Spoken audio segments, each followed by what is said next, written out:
una fotografía de lo que era el retorno de Villa Carlos Paz hacia la ciudad de Córdoba, pero la misma imagen se pudo ver en todas las rutas de la provincia y en muchas rutas de la República Argentina. Con esta fotografía comenzamos porque además nos acompaña el doctor Marcelo Chabrando, que es abogado, especialista en tránsito, director y fundador del Centro de Asistencia a la Víctima del Tránsito. Doctor Chabrando, ¿cómo le va? ¿Qué tal? Buenas noches, un gusto poder estar acá. Bueno, crece el parque automotor. Sí, No crece, y las ciudades no crecen. Hay una parte dinámica en este asunto y una parte que es estática. Esa parte estática, las ciudades, las calles, ¿las podemos dinamizar? Sin duda, eso tiene una relación directa con la cantidad de accidentes que pueden aumentar. Es decir, hay una relación entre el parque automotor existente y la cantidad de habitantes. Entonces vamos a ver que estas estadísticas que se hacen por provincia no siempre dan una imagen de que las provincias que encabezan estas estadísticas por la cantidad de accidentes tengan una relación respecto a la forma en que se conducen, sino que tienen una relación respecto a la cantidad de automóviles y a la cantidad de habitantes. De todas maneras, la forma en que se conduce debe ser también un factor a tener en cuenta. Sin duda. Siempre un loquito suelto. No, es que en este tema nos comportamos de acuerdo al entorno. Si el entorno es permisivo, si no hay control respecto a las normas, es muy probable que nuestra conducta se vaya adaptando a ese entorno y nos acostumbremos a no respetar las normas. Si por el contrario nos encontramos en una sociedad que te pasa cuando vos viajás a otro lado donde te hacen cumplir las normas, te dura muy poquito tiempo adaptarte a ese entorno cumplidor. Entonces tenemos que tomar una primera conclusión, es decir, si queremos modificar las conductas, que son conductas dañinas, que terminan en accidentes, que muchas veces son mortales, lo que tenemos que modificar es ese entorno. Bueno, evidentemente hay algunas formas para hacerlo, pero el responsable directo para modificar ese entorno es el Estado. Bien, políticas de prevención, la policía caminera en las calles, esto... ¿Se observa alguna mejora? ¿Hay menos accidentes de tránsito? ¿Se puede hablar estadísticamente de que ha habido un progreso? Y podemos hablar teniendo como parámetro los 3 primeros meses de este año respecto a los 3 primeros meses del año pasado. La policía caminera venía haciendo un tipo de control respecto a luces bajas y cinturones de seguridad. Este año ha agregado el control de velocidad. Y el resultado es que de 105 muertos que tuvimos el año pasado, lo redujimos a 65 muertos en el primer trimestre, es decir, 40 muertos menos, lo que implica un 38%. Esto está directamente ligado con esa acción de control, precisamente porque la reducción más drástica se produce en las rutas que son controladas.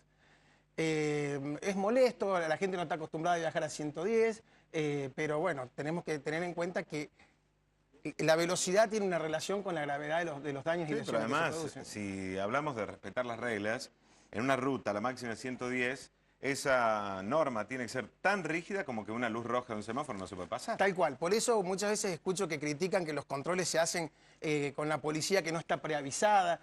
Una policía preavisada que dice a 50 metros control de velocidad es hasta ingenuo. Sí. Es decir, tu comportamiento tiene que ser adecuado a la ley todo el trayecto. Entonces ellos se van a apostar en lugares donde crean que te pueden descubrir precisamente para evitar esa conducta, ¿no? Y da la sensación que también uno ya no ve en las rutas, por lo menos en las rutas controladas, esos vehículos desvencijados que uno sabía cuántos metros le iba a demorar para frenar a 20 kilómetros por hora. Bueno, en realidad nosotros compartimos, el parque automotor se fue actualizando bastante, quedan todavía algunos autos dando vueltas, sobre todo en rutas, digamos, más alejadas y demás.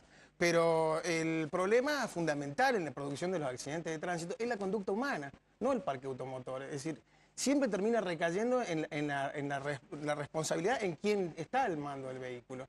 Y eso es lo que hay que modificar para evitar que se produzcan los accidentes. ¿Y qué hacemos, doctor Chabrando? ¿Cómo educamos? Bueno, en principio son tres puntos que hay que tener en cuenta. Uno, deberíamos ya tener incluido la educación vial dentro de la educación formal. Esto ya pasa a ser reclamación, están todos los libros redactados, hay que urgente capacitar a los docentes e incluirlo en la educación formal. Esto va a tener efecto a largo plazo, pero hay que empezar ya.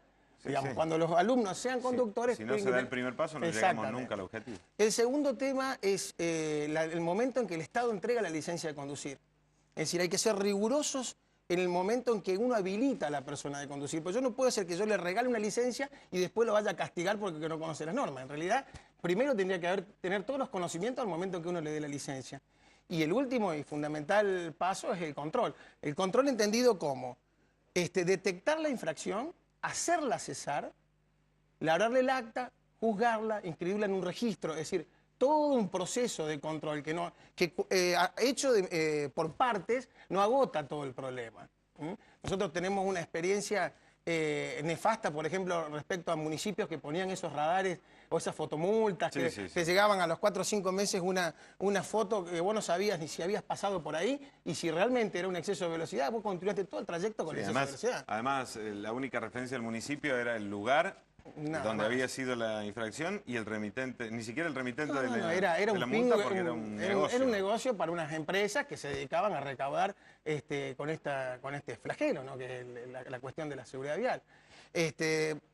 Ahora en este momento está encarado absolutamente de otra manera, es decir, el que ejerce el control no es una empresa, es el propio Estado. Sí. Eso nos va a dar por lo menos la seriedad de que el objetivo es disminuir la siniestralidad. Disminuir la siniestralidad, que ese sea el objetivo, ojalá lo podamos ver, lo podamos palpar. Le agradecemos mucho la presencia. Bueno, muchas gracias. Y a ver si empezamos con la educación. Con la educación. La gente que no respeta un cartel de pare, que no sabe que el cartel de pare es lo mismo que una luz roja, evidentemente es por falta de educación. Exacto. Yo tengo un sueño y estoy teniendo miedo de que se empiece a cumplir realidad. Estoy viendo ciertos actos, ciertas señales que pueden llegar a cambiar la realidad.